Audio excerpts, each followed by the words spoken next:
Bonjour les poissons clowns. Ouais, comme Nemo, et je l'ai pas choisi au hasard, car certains poissons clowns peuvent naître mâles et se transformer plus tard dans leur vie en femelles. Ce qui n'est pas sans faire penser aux hommes qui sont de moins en moins masculins avec le temps. Mais c'est des clichés ça, tu vas nous dire qu'on n'est pas un vrai gars si on s'épile ou si on pleure devant « Je suis une légende ». Mais non, pas du tout, je m'en fiche de ça. J'allais pas te parler d'épilation, de sensibilité ni de shopping, mais bien d'hormones.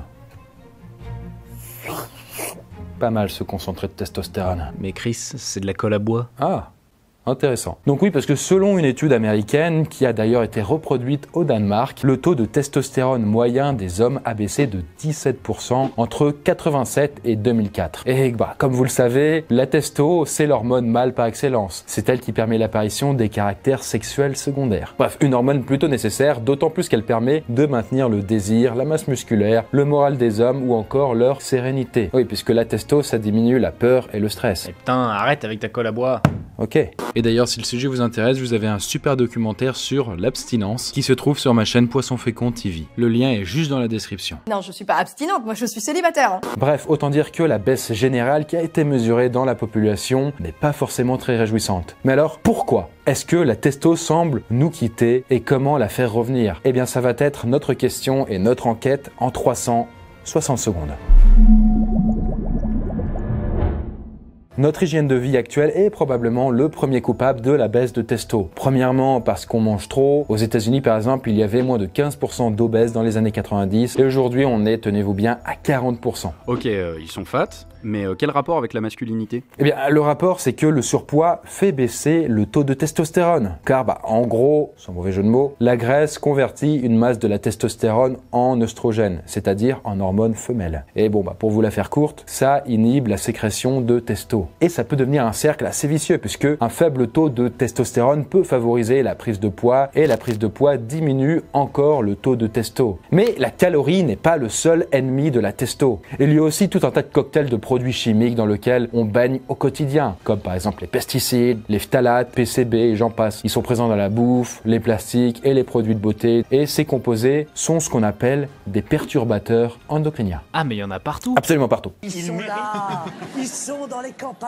Bref, il y en a partout et même dans la poussière. Il a été observé que les hommes qui avaient les concentrations de pesticides les plus élevées dans leur corps avaient en moyenne 10% de testo en moins. La solution là-dedans, c'est donc d'éviter au max tout ce qui est synthétique ou chimique. D'ailleurs, il y a même des aliments naturels qui sont soupçonnés de féminiser. C'est notamment le cas du houblon qu'on trouve dans la bière. Le houblon contient ce qu'on appelle des phytoœstrogènes. Ce sont des composés qui ont la même structure que les œstrogènes, donc les hormones féminines. Il y en a également dans le lin ou le soja, mais pas besoin de bannir ces aliments pour autant. Les autorités sanitaires recommandent simplement de les consommer avec modération. D'ailleurs, être un mangeur de soja est devenu une insulte pour certains Américains. Si on vous qualifie par exemple de soy boy, ne le prenez pas comme un compliment, puisque là, ça veut dire qu'on vient de vous traiter de fragile. Admettons que le soja baisse la testostérone. En quoi ça rendrait un homme fragile? Eh bien, un taux élevé de testostérone est souvent associé à une grande agressivité. Une étude par exemple a effectivement observé que les crimes les plus violents étaient tendanciellement commis par les hommes qui avaient un bon gros taux d'hormones mâles. Mais attention au cliché, on peut pas non plus réduire la testo en une hormone qui vous transformerait en chien enragé, puisque son impact est beaucoup plus complexe que ça. La testo, par exemple, peut encourager les comportements prosociaux comme la collaboration et le partage. Bref, si on devait résumer, la testostérone a tendance à favoriser tous les comportements, aussi variés soient-ils, qui mènent à l'augmentation du leadership. C'est vrai que les leaders sont pas tous des monstres violents, hein. Y a qu'à regarder François Hollande, il est chill. Be proud of you because what we want to do. Eh bien exactement, ouais, un vrai mâle alpha. Hollande, mâle alpha, tu vas pas un peu loin là? Bah non, il y en a pas mal d'attributs jusque dans ses relations charnelles. Une étude du journal Biological Psychology a montré que l'infidélité était plus fréquente chez les individus qui ont un taux de testostérone élevé. Cela ne veut pas dire que la testostérone oblige qui que ce soit à trahir son ou sa partenaire, mais il joue son rôle d'aphrodisiaque. Ouais, la testo n'excuse rien. Surtout que la nature est vraiment sympa puisqu'elle a inventé un mécanisme pour vous aider à rester fidèle, messieurs, à savoir la baisse du taux de testo chez les hommes qui sont engagés dans des relations de longue durée. Diminution qui permettrait donc de stabiliser votre relation amoureuse. Alors vous vous demandez peut-être pourquoi il existerait un tel mécanisme biologique. Après tout, si la testo est si bien que ça, faut pas la couper. Eh bien, selon l'hypothèse des chercheurs, c'est une question d'investissement parental. Un homme qui reste tranquillement dans son couple, ça maximise les chances de survie de ses potentiels enfants, parce qu'il pourra s'en occuper davantage, etc., au lieu de coucher avec la meilleure pote de sa femme, quoi, par exemple. Ah d'accord. Ça avantage les enfants d'avoir un père qui reste auprès d'eux? Exactement. Bref, le taux de testo d'un homme ne cesse de s'adapter aux circonstances. Ainsi, non seulement il baisse dans les relations longues, mais c'est aussi le cas quand il devient père. Et tant mieux pour les enfants, car le taux de testo élevé ne rend pas toujours très attentif aux intérêts de l'enfant. Une étude a par exemple montré que plus un homme est masculin, et moins il aura tendance à s'intéresser aux pleurs d'un bébé. Aucune sensibilité. Eh ben non. Tout cela étant dit, ce n'est pas forcément dans les relations qu'il faut chercher la grande explication de la diminution globale de la testo, car il n'y a pas plus d'hommes en couple aujourd'hui qu'il n'y en avait dans le passé. À l'époque, ils fondaient déjà des familles, ils avaient déjà des gamins. Donc si vous voulez un taux de testo aussi